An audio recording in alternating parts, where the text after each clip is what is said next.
Para fazer um balanço e projetar os futuros governos de Jair Bolsonaro, do PSL, e de Eduardo Leite, do PSDB, nós contamos com a presença do professor da Unicinos, cientista político, professor Bruno Lima Rocha, e com o presidente do Grupo de Líderes Empresariais do Rio Grande do Sul, Eduardo Fernandes. Seja bem-vindo. Boa noite. Boa noite. Bom, gente, vamos começar primeiro. O que representa a eleição de Jair Bolsonaro, visto que ele emerge em um partido pequeno e fazendo campanha basicamente em mídias sociais? Algo que vocês gostariam de acrescentar nessa descrição também inicial? Começa com o professor Bruno, depois Eduardo. Bom, vamos lá. Bolsonaro vem de 7 mandatos como deputado federal. Então não é um neófito e não é um outsider. Antes ele foi vereador pelo Rio de Janeiro. E antes ele foi de carreira da arma de artilharia do Exército e foi reformado numa situação bastante controversa que todo mundo sabe, tem reportagem na Veja, em outros veículos. Então ele não é um outsider que fez uma campanha pela internet. Ele é um homem experimentadíssimo no Congresso Nacional e que está há 4 anos em campanha. Esse é o ponto de partida que eu quero traçar. Em termos de estratégia política, embora se você botar de A a Z, eu discordo do W de Bolsonaro, foi uma estratégia política perfeita. Ele foi trabalhando durante 4 anos, percorrendo, entendo eu, as bancadas de interesse, a bancada do agronegócio, a bancada da segurança pública, alias bancada da bala, a bancada neopentecostal, alias bancada da Bíblia, embora nem toda a Bíblia seja neopentecostal, e foi cobrindo a mancha do centro-sul expandido, a gente chama isso em mancha da soja. Tá? Basta ver a proporção de votação, como ela vai crescendo no centro-oeste, a partir do interior próspero de famílias migrantes ou com migração recente. Então, eu diria que ele construiu uma candidatura de 4 anos e ele também consegue entrar na fragmentação das legendas clássicas de centro-direita. Basta ver o desempenho do governador Geraldo Alckmin, basta ver a relação Alckmin-Dória em São Paulo, por exemplo, para a gente começar a conversar. O que representa é todo um debate, Bibis. Eu só quero dar uma síntese. Tanto Bolsonaro como o general Milton Mourão explicitamente entenderam que o Brasil teve, de forma correta, uma ditadura militar, apoiaram o regime de exceção e, ideologicamente, se a gente fosse fazer um mapa regresso, seriam da arena.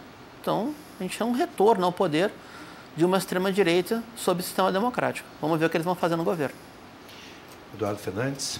Bom, boa noite, Bives. Boa noite, professor Bruno, telespectadores.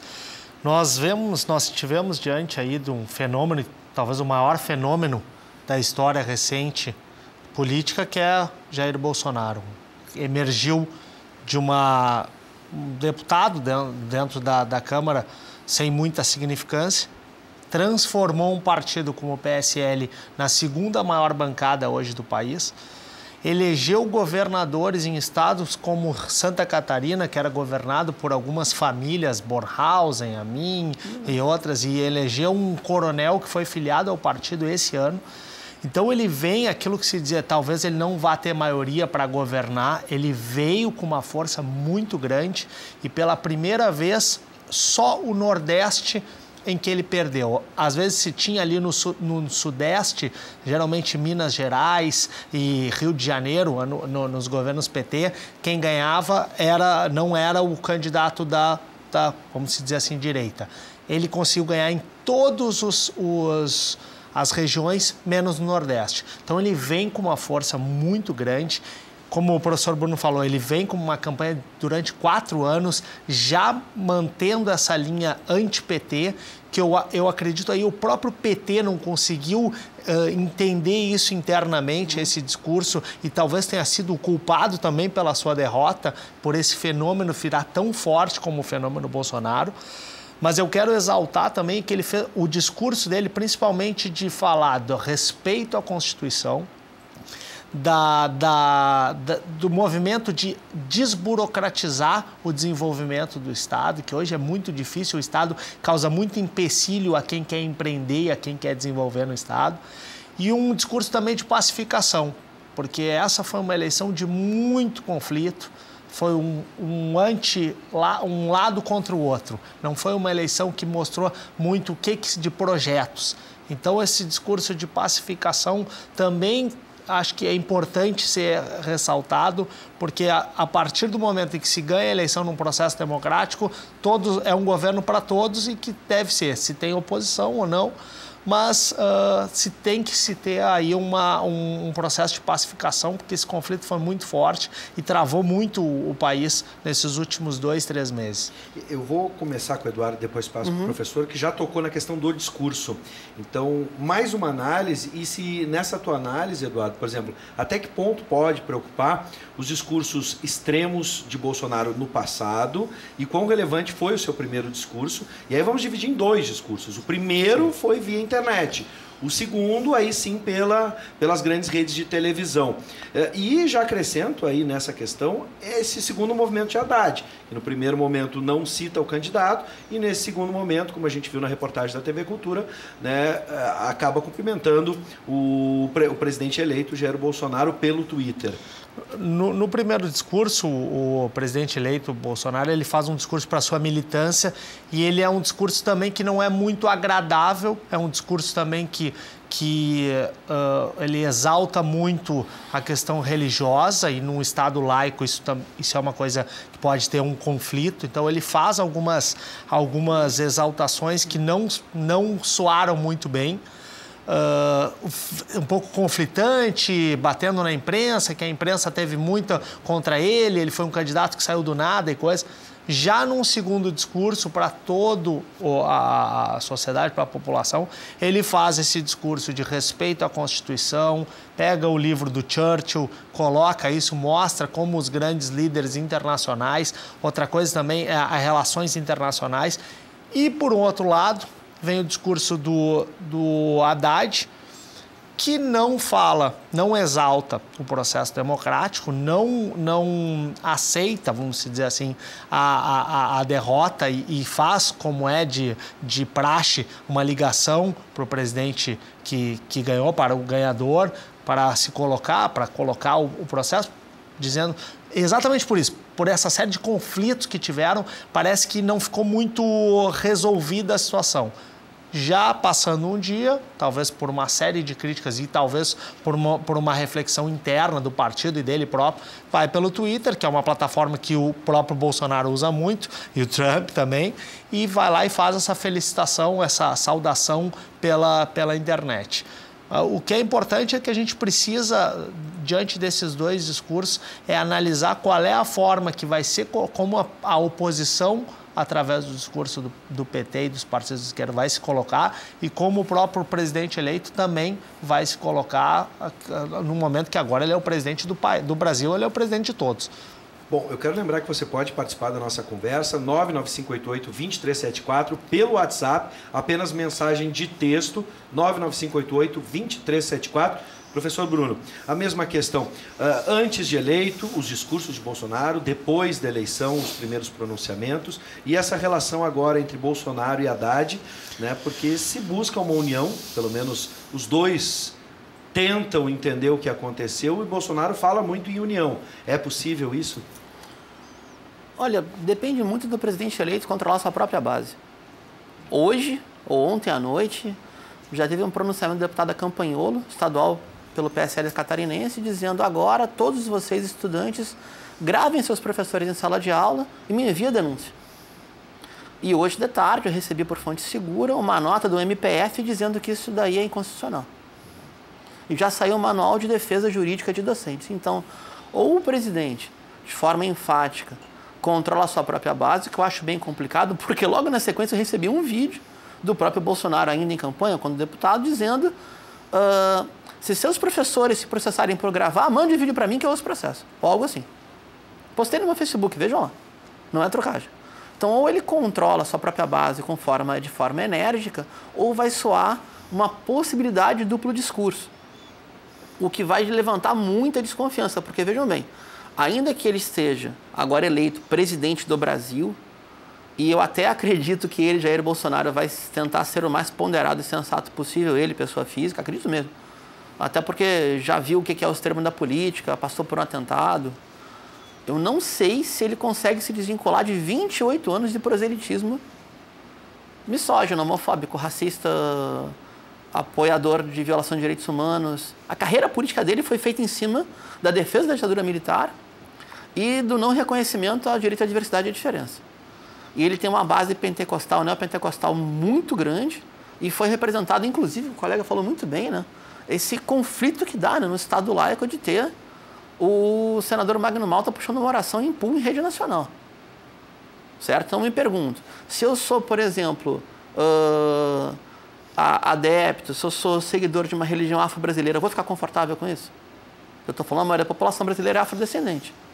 Então, ou os sinais são muito evidentes de tranquilização da própria base social e dos discursos dessa própria base. Por exemplo, ontem eu recebi também um vídeo de um empresário catarinense, vergonhosamente com a camisa do Grêmio Futebol Porto Alegrense, do interior catarinense, que puxa 2 armas no meio do vídeo e dizendo, agora nós vamos receber a bala, e etc. Ou seja, ainda que seria errado falar que foi a comunicação formal do presidente eleito, ou ele controla a própria base, ou o país vai entrar num parafuso institucional de tensão interna sem limites. E nessa perspectiva, antes de passar para o Eduardo, já incluo não só a questão da base, mas a questão da Câmara e do Senado. A gente teve mudanças substanciais, né, tanto na forma de pensar, como até mesmo a chegada de alguns novos senadores, por exemplo, principalmente no Senado, onde outros não conseguiram se reeleger. Como é que a gente pode encarar esse início de governo? Tanto se fala na governamentalidade, ou não? Governabilidade. Governabilidade, eu estou usando termos da educação aqui, professor. Eu entendo que, nesse sentido, o terreno mais forte para o presidente Bolsonaro é o Congresso. Ali ele tem muita familiaridade, ele tem muito trânsito. Ele vai ter muito trânsito, tanto com sua própria base de apoio, como dos chamados dependentes ou o centrão que não vai entrar no governo. E creio eu que vai ter certa facilidade para aprovar os projetos que forem escolhidos como prioritários para o primeiro ano. Vou incluir uma questão antes, desculpa interromper, mas é possível, como ele disse no seu discurso, montar ministério tecnicamente sem indicação de partidos, por exemplo? Olha, se alguém fala isso para mim numa prova de ciência política, eu dou 0. Chama de doutrinador, se vocês quiserem, porque todo ato de governo é um ato político, ainda que tenha umas escolhas político-técnicas. Por exemplo, eu não posso admitir que a área da economia seja uma área técnica. As escolas não se conversam, tu bota a matriz de economia política, a matriz neoclássica, são línguas diferentes. A escolha do técnico é a escolha da linha da política econômica do país, por exemplo. Tá? Mas eu acredito que sim, é possível colocar um segundo, terceiro escalão com alto nível técnico, conforme as ideologias e preferências da eleição brasileira, com o PSL e suas posições bem mais à direita. Isso ele consegue fazer. E também consegue ter bom trânsito no Congresso. O que não consegue fazer no primeiro ano é aprovar tudo. Então, a escolha de prioridades, ela é um tic-tac, né? É a escolha de prioridades por um lado e, por outro, a sensação de melhoria da vida do povo brasileiro. Se não der conta dos dois no primeiro ano, o capital político começa a esvaziar. E a gente sabe como é que acontece depois. Eduardo, como é que tu encara Congresso, Senado e também essa perspectiva para ministérios, por exemplo? Como o professor falou, acho que a governabilidade do presidente eleito, Bolsonaro, vai ser boa. Ele vai conseguir transitar no Congresso, que é um terreno familiar a ele, e que ele fez uma série de novos entrantes ali do partido, o Senado também. Então, eu acho que ele vai ter uma facilidade de conversar tanto com Câmara quanto Senado. E na questão ministerial, quanto à questão de prioridades, a gente já vê claramente aí a questão de um super ministério. Então, a questão econômica vai ser uma prioridade forte do governo Bolsonaro, colocando Paulo Guedes como o principal nome hoje e se falando até em super ministério, se teve alguns questionamentos, será que o MDIC, que é o Ministério de Desenvolvimento, poderia se fundir com o Ministério da Fazenda, Ministério de Planejamento? Não teria um conflito no momento que um quer arrecadar e o outro quer desenvolver. Então, a gente tem um conflito. Então, são questões que parece que ele está um pouco indefinido e ele precisa ver isso internamente para entender como se colocar e não dizer, vamos enxugar e acabar fazendo uma coisa que não seja importante e que cause impacto para o desenvolvimento. Então, um tiro no pé. Então, é nessa linha que eu acho que agora tem que sentar e conversar com os seus possíveis ministros para fazer uma questão de desenvolvimento. Bom, vamos para a tela porque a gente já tem várias participações. Wagner Miron, seja bem-vindo, Wagner. Bom, agora tudo definido. O que realmente vai mudar no Estado e no país? Como a gente já falou um pouco sobre o país, vamos tentar entender a questão do Estado agora. O que muda na eleição de Eduardo Leite em relação a Sartori? Porque aí sim nós vimos uma aproximação ideológica, por exemplo, e política, ou estou enganado? Professor Bruno. Bom, a gente no último programa, né, estava o colega líder empresarial também, e a gente avaliou que, embora os programas fossem semelhantes, de governo Sartori e Eduardo Leite, a condução política importa muito, né, a intermediação, a capacidade de liderança. Eu entendo que algum tipo de realização o governador vai ter que fazer. Ele se comprometeu a, por exemplo, colocar o salário em dia até o final do primeiro ano de governo. O efeito do salário em dia para a economia do interior do estado, ele é brutal, não é? O pequeno comércio, o médio comércio, as cidades-escola, as cidades menores, a aposentadoria de servidores e colocar aquela camada de servidores que não são nem os que gostam de me ler, por exemplo, só que falam assim, é muito duro, ou se não são tão vinculados à sua sindicalização, colocar eles numa situação mais branda, mais tranquila. Se não consegue executar essa redação no primeiro ano, com o mínimo espaço fiscal que o Rio Grande tem, eu acredito que o governo se coloca em maus lençóis. Para não me estender, que são tantas variáveis, né? Outra, ele pode fazer um golaço na segurança pública se aplica uma escala de racionalidade. Porque realmente a crítica é válida. Colocar um concurso de 2 mil, 3 mil, 4 mil no último ano, quando forem se aposentar, serão 4 mil a menos na segurança pública. Então, uma racionalidade da segurança pública pode ajudar muito. E terceiro, creio eu, tem que dar um jeito, e esse jeito é muito delicado, né? No financiamento via Fundopem, ou esses fundos, esse financiamento do Estado para o que resta de grande empresariado ou mediano empresariado rio-grandense, porque se tira tudo, quebra muita gente. E se mantém tudo, ele não cumpre a sua promessa de modernização. Então, também é um fio da navalha, mais tranquilo do que o nacional, mas também é um fio da navalha. Eduardo? Conforme o professor Bruno falou, realmente o impacto que se colocar os salários em dia é muito forte no PIB do Estado. Só que como é que ele vai fazer isso e sem aumentar impostos? Que essa é a grande coerência que ele tem que ter, e que foi isso o discurso que ele se colocou. Ele vai baixar os impostos nos primeiros 2 anos, colocar os salários em dia. Então, hoje não existe essa... tem que se fazer uma conta muito grande, tem que fazer todo um realinhamento para se chegar num coeficiente onde se baixe juros, se aumente a arrecadação para se botar esses salários em dia. Então, isso foi um dos discursos. A questão hoje que ele já coloca, a questão da segurança, ele já cria uma nova secretaria para o sistema prisional. E aí a gente vê uma situação muito, muito clara, conversando com os nossos comitês de segurança e 15 especialistas, a segurança é uma coisa, o sistema prisional é realmente outra coisa completamente diferente. E se falava muito nesse ponto de precisamos ter uma linha que cuide da porta da cadeia para dentro. Então, isso já é um impacto, vamos ver de que forma ele vai conduzir isso, mas parece positivo, mas de como vai ser feito. Então, nessas duas linhas reajuste fiscal, que ele coloca de baixar imposto, que é o que o governador Sartori dizia que era inviável, colocando os salários em dia, se colocando no sistema de segurança, fazendo essas mudanças, e também fazer uma questão que ele coloca que é importante, que é a questão das privatizações.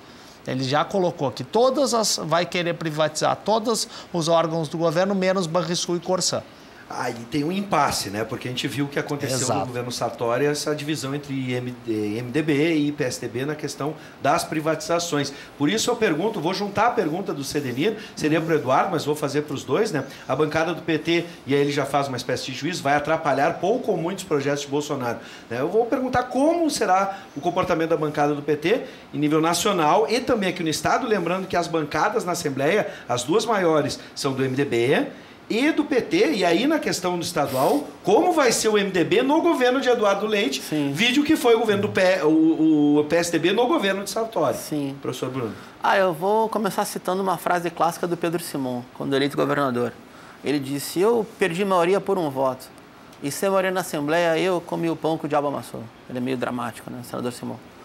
Então, dado esse ânimo exaltado desse segundo turno de campanha, eu entendo que, por que é a cultura política gaúcha, o staff de campanha de Sartori passou do ponto. Realmente passou do ponto. É possível ter algum tipo de... A gente chama isso, é feio, tá? Mas maquiavelicamente seria vingança política. Claro que não é detonação do governo inteiro, mas vai fincar um pé um pouco mais forte na negociação. E não sei se vai ser ipsiliter, compõe a secretaria, garante voto na Assembleia. Até porque com o Sartori também não foi assim. Né? E no Rio Grande do Sul nunca é assim. Em nível nacional, o que eu diria? Que, por exemplo, que o colega falou, o Eduardo falou. É possível repactuar internamente as finanças do Estado? Bom, tem que discutir com a União. Se a União impuser o acordo pré-traçado, é que eu tenho que ser muito honesto, muito franco. O acordo pré-traçado no governo Temer, ele começou a ser assinado no governo do Joaquim Levy, ou seja, quando o Joaquim Levy era ministro da Fazenda de Dilma Rousseff. Tá? Se não tiver uma repactuação da margem fiscal para o Rio Grande, e aí o Rio Grande do Sul não arranca isso sozinho, tem que ser uma política de governadores, não vai ter margem para muita coisa. Esse seria um outro trunfo, né? Então isso pode ser talvez uma incidência, tipo agenda positiva da maior bancada do Congresso, que é o PT. Eu acho que não vai ser, porque o PSL tende a inchar, né? Tem migração ainda. E aí tentar fazer um rearranjo dos governos estaduais, que estão a maioria deles com a União operando para o Brasil, como a Alemanha opera para a União Europeia, é muito complicado.